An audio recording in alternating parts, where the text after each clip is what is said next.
लोकसभा में बोलते हुए उन्होंने कहा कि पश्चिम बंगाल पर ध्यान देने की जरूरत है। अगर ध्यान नहीं दिया गया तो बांग्लादेश से जुड़ जाएंगे। কোথায় নামাচ্ছেন, কিসে নামাচ্ছেন, যন্ত্রটা কোথায় রাখবো বলুন তো? আমি খালি ভাবছি এই কথাটা। একটা দুটো জেলা নয়, পশ্চিমবাংলার কমপক্ষে 10 জেলা বাংলাদেশের সাথে যুক্ত হতে চায়।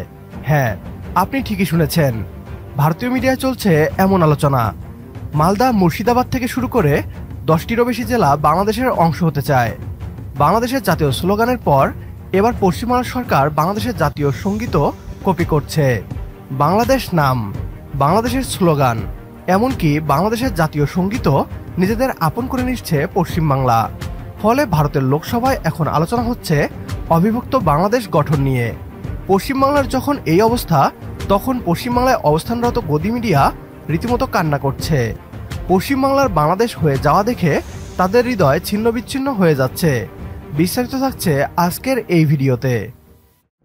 একটা ইস্যু যখন জাতীয় সংসদে উত্থাপিত হয়, নিঃসন্দেহে তা অতীব গুরুত্বপূর্ণ বলেই ধরে নেওয়া হয়। যে কোনো দেশের পার্লামেন্টেই আলোচিত হয়ে থাকে সেই দেশের সর্বোচ্চ গুরুত্বপূর্ণ ইস্যুগুলো। ভারতের পার্লামেন্টে পশ্চিমবাংলার বাংলাদেশের সাথে মিশে যাওয়া নিয়ে আলোচনা হয়েছে। ফলে এটিকে নিছক রাজনৈতিক বয়ান বলে মনে করলে অনেক বড় ভুল হবে। বলা হচ্ছে পশ্চিমবাংলার বেশ কয়েকটি জেলা বাংলাদেশের অংশ হতে চায়। ভারতীয় মিডিয়াকে নাম নিয়ে সেই জেলাগুলো সম্পর্কে আলোচনা করতেও দেখা গিয়েছে।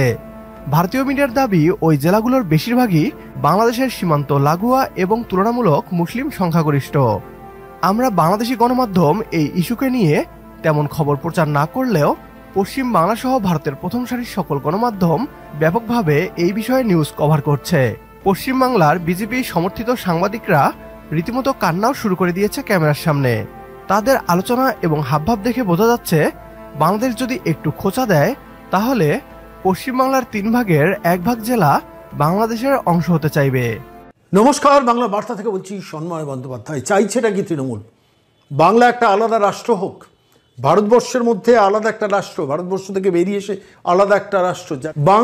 বাংলার একটা জাতীয় সঙ্গীত বলে বসলেন কি না, বাংলার কেন একটা আলাদা জাতীয় সঙ্গীত হবে না? কেন, কিসের জন্য? ভারতবর্ষ, সারা ভারতবর্ষ একটা দেশের নাম। সেই ভারতবর্ষের মধ্যে পশ্চিমবঙ্গ, সেই পশ্চিমবঙ্গের মধ্যে আপনি একটু খেয়াল করে দেখুন যে বাংলাদেশ বর্ডার, সেখানে 72টা আউটপোস্টে, সম্ভবত 74টা আউটপোস্টে এই রাজ্য সরকার জমি দেয়নি বিএসএফকে। কেন, কিসের জন্য দেয়নি? সীমান্ত যাতে অসুরক্ষিত থাকে সেই কারণে 2015 সাল থেকে কেন্দ্রীয় সরকার থেকে বারবার বলা হয়েছে, দেননি, কিছুতেই সাহায্য করেনি, সহযোগিতা করেনি। বর্ডার সিকিউরিটি ফোর্স যখন অনুপ্রবেশ বন্ধ করার জন্য 50 কিলোমিটারের এরিয়া ডমিনেশনের আইন অর্ডিন্যান্স করে কেন্দ্রীয় সরকার এনেছিল, সারা ভারতবর্ষ সীমান্তবর্তী সমস্ত রাজ্যগুলো মেনেছিল, এই পশ্চিমবঙ্গ মানেনি। কেন? আপনি লক্ষ্যগুলো পরপর 1, 2, 3, 4, 5, 6, 7, 8 করে সাজান, মিলে যাবে যে ভারতবর্ষের মধ্যে বাংলাকে আলাদা একটা বিচ্ছিন্ন দ্বীপ তৈরি করার চেষ্টা করছেন। বলতে পারছেন না বাংলা একটা আলাদা রাষ্ট্র। পশ্চিমবঙ্গের মধ্যে একটা আলাদা জাতীয় সঙ্গীত তৈরি করছেন, পশ্চিমবঙ্গের জন্য আলাদা লোগো তৈরি করছেন, আলাদা রং তৈরি করছেন। কোথায় নামাচ্ছেন, কিসে নামাচ্ছেন, কোন পথে নামাচ্ছেন? বাঙালিদের কেন এত বিচ্ছিন্নতাবাদী মানসিকতায় রাখছেন? এই পশ্চিমবঙ্গ থেকেই তো জাতীয় কবি হয়েছেন। এই পশ্চিমবঙ্গের জাতীয় কবির তৈরি করা গান, সেই গানই তো জাতীয় সঙ্গীত হয়েছে। প্রিয় দর্শক, বিচ্ছিন্ন যুদ্ধ কিংবা একটা গৃহযুদ্ধের মাধ্যমে বাংলাদেশের অংশ হয়ে যাক পশ্চিমবাংলা, তা কোনোভাবেই বাংলাদেশ সরকারও চায় না।